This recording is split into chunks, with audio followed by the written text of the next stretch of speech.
क्या आपको भी नाम उपदेश लेने के बाद भी कष्ट पे कष्ट आ रहे हैं? तो आइए जानते हैं सद्गुरुदेव के विचार। प्रसंग चल रहा है, हम आते हैं उसी पर कि परमात्मा की परिभाषा क्या है और काल किसे कहते हैं। तो ये प्रसंग पूरा हुआ कि यथार्थ भक्ति कौन सी है, और वो स्थान एक ऐसा है जहाँ जरा मरण नहीं होता।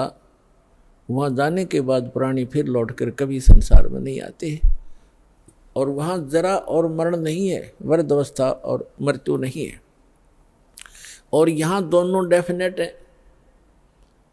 यदि मृत्यु भी है और वृद्ध अवस्था भी है, लंबी उम्र होगी तो वृद्ध अवस्था है, बीच में मर गया तो 100 पहाड़ टूट जाए परिवार के ऊपर, कमाने वाला एक था, बच्चों का क्या होगा, हुआ तो वृद्ध अवस्था तो बूढ़ी मौत होगी। कहने का भाव ये है, जब तक हम परमेश्वर की शरण में नहीं आते तब तक हम काल की रेंज में रहते हैं, और जब हम कबीर भगवान की शरण में आ जाते हैं हम काल की रीत से बाहर हो जाते हैं। फिर उसका विधान हम पर लागू नहीं रहता, हम परमेश्वर की शरण में आ जाते हैं। और समर्थ की शरण में जो आ जाता है उसको फिर बाहर का व्यक्ति दुखी नहीं कर सकता। उसको स्वयं पता होता है कि इस आदमी के इस शरणागत को छेड़ दिया तो ये तेरा बक्कल उतार देगा। तो इसी प्रकार हम समर्थ की शरण में आ गए हैं। आप कबीर भगवान वो समर्थ है, वो कादर परमात्मा है, उसकी शरण में आ गए। उसकी शरण ना त्यागना, इतना ध्यान अवश्य रखना। छोटा मोटा कष्ट भी होता है नाम लेने के बाद, तो ऐसे समझना जैसे एक बिल्ली बच्चे उत्पन्न करती है और 2-4 दिन के बाद उन बच्चों को दूसरे घर में ले जाती है, क्योंकि वहाँ वो ये देखती है कि कहीं तेरे बच्चों को यहाँ खतरा ना हो जाए। और इस बात से उसके बच्चे भी परिचित होते हैं कि हम अपनी माँ के संरक्षण में हैं, और वो उनको अपने मुख से पकड़ती है। उसके तीखे दांत होते हैं बिल्ली के, तीखे, और उनको पकड़ती है। और बच्चों को पीड़ा भी होती है, वो ऐसे सुकड़ जाते हैं, ऐसे लटक जाते हैं, और महसूस होता है कि इनको दांतों का दर्द भी है, लेकिन बोलते कतई नहीं, चुपचाप रहते हैं, उस पीड़ा को सहन करते रहते हैं, क्योंकि उनको पता है कि हम अपनी माँ के साथ हैं। ये थोड़ा बहुत कष्ट भी है तो हमारा जीवन रक्षक है, रक्षा हो रही है। तो उसको उठाकर वो दूसरे सुरक्षित स्थान पर अन्य मकान में ले जाती है, सबको बारी बारी वहाँ पहुँचा देती है। कुछ दिनों के बाद वहाँ देखती है कि यहाँ भी समस्या है, तो तीसरे मकान में कहीं और ले जाएगी। और वो बिल्कुल नहीं बोलते, क्योंकि उनको पीड़ा भी हो रही है, लेकिन उनको विश्वास है कि माँ की मुख में हम भले ही पीड़ा हो रही है लेकिन हमारी जीवन रक्षा हो रही है। इसी प्रकार कबीर भगवान की शरण में आने के उपरांत आपको छोटा मोटा कष्ट भी है तो ना जाने आपका कौन सा पहाड़ जैसा दुख टल रहा है, ये विश्वास रखना, विचलित ना होना। यहाँ प्रसंग चल रहा है कि धर्मदास जी ने कहा था कि भगवान यहाँ कितनी सुविधा दे रखी है भगवान ने, और इसको आप काल कह रहे हो। परमात्मा ने कहा, धर्मदास जैसे कसाई बकरे पालता है, उन बकरे और बकरियों के लिए वो कितनी सुविधा करता है, जिसकी अच्छी सेल होती है।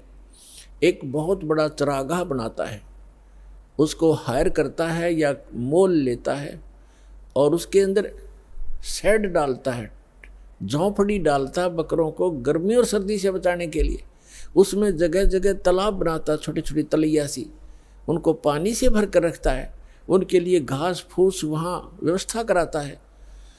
उस सारी व्यवस्था को देखकर वो भोले प्राणी ये समझ बैठते हैं कि हमारा मालिक, हमारा स्वामी कितना दयालु है, हमारी कितनी केयर टेक रखता है, सारी सुविधाएं प्रदान करता है, हिंसक पशुओं से बचाता है, चारों तरफ से बाड़ लगा देता है, और अंदर वृक्ष हैं, झाड़ बोझड़े हैं, फल घास फूस है, गर्मी से बचने के लिए शेड है, सर्दी से बचने के लिए व्यवस्था शेड है। तो वो इस सारी व्यवस्था को देखकर वो मान बैठते हैं कि जो हमारा ये स्वामी है बड़ा दयालु है, ये परमात्मा है। और जब वो कभी उनके बीच में आता है तो वो सारे उसको प्यार देने के लिए उसके चारों तरफ कोई ऊपर को पैर फैलाता है अपने सीने से लगाने के लिए, और वो उसको चाटते हैं, प्यार से जीभ से चाटना चाहते हैं, उनको एक विशेष रिगार्ड देने के लिए। वो तो चाट रहे हैं जीभ से, और वो कसाई देख रहा है से हाथ लगा के, और वो खुश होते हैं कि हमारा मालिक हमसे प्यार कर रहा है। वो देख रहा है कि ये कितना मांस हो गया, कितने का बिकेगा, और वो सोच रहे हैं मुझे हमें प्यार कर रहा है। तो पुण्यात्माओं, परमात्मा कहते हैं कि जिस समय उस कसाई को 5-10 बकरों की आवश्यकता पड़ती है, बकरियों की, तो उस समय वो ये नहीं देखता ये किसकी माँ है किसका बेटा है। एक परिवार के 3-3 इकट्ठे भी आ सकते हैं, उनने तो मोटे मोटे छांट के और वो निकाल लेने जो अच्छे मांस युक्त हो गए, घनी बिक्री होगी।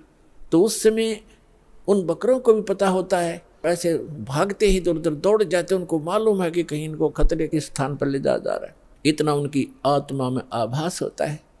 तो कहने का भाव ये है कि इसी प्रकार जो यहाँ की सुविधाएं आप देख रहे हो धर्मदास, परमात्मा कह रहे हैं, कबीर भगवान, इन सुविधाओं को देखकर तो ऐसा लगता है जैसे बड़ा दयालु भगवान है, और उस समय तुम्हारी बुद्धि पर पत्थर गिर जाते हैं।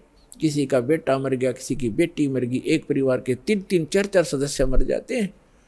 यहाँ एक बता रहे थे, कोई सरसा से सत्संग सुनकर जा था, जिसके उस गाड़ी के अंदर 16 सदस्य थे एक का परिवार के, बूढ़ा बूढ़ा घर रह गया था, 16 के 16 एक्सीडेंट में मर गए।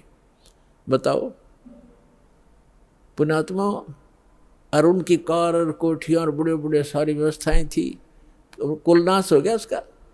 तो कहने का भाव ये है कि उस समय बुद्धि कहाँ जाती है आपकी, ये सुविधाएं किसने दे रखी थी, ये फिर क्यों छीन लिया 1 मिनट में। तो इसको काल कहते हैं, और जो केवल सुख सुख दे उसको दयाल कहते हैं, उसको परमात्मा कहते हैं। आप इसको परमात्मा मान बैठे हो, लेकिन ये परमात्मा नहीं है। यहाँ तो दुख के अतिरिक्त आपको कुछ मिलता ही नहीं, चाहे कितना ही आपको सुखी व्यक्ति नजर आता है झूठे सुख से युक्त, चाहे कोई मंत्री है, प्रधानमंत्री है, या कितना ही बड़ा सेठ है, और कैसी आपने उसकी सुविधा नजर आती है। गरीब आदमी तो ने सोचा है ये कार कोठी वाले घने सुखी होंगे, या फिर ये अफसर हैं, कर्मचारी अधिकारी हैं, ये बड़े सुखी होंगे। सुख नाम की वस्तु नहीं यहाँ पर इस गंदे लोक में, सबके टेंशन ग्रस्त रहती हैं, सारा दिन ऊपर से दिखे चौपड़े और अंदर तो इनके खराब हो रहे हैं खोपड़े, किसी ने देख लेते, सभी टेंशन लिए फिरते हैं। तो वो टेंशन लेस स्थान जो प्लेस है वो सतलोक है, उसको सुख सागर कहते हैं।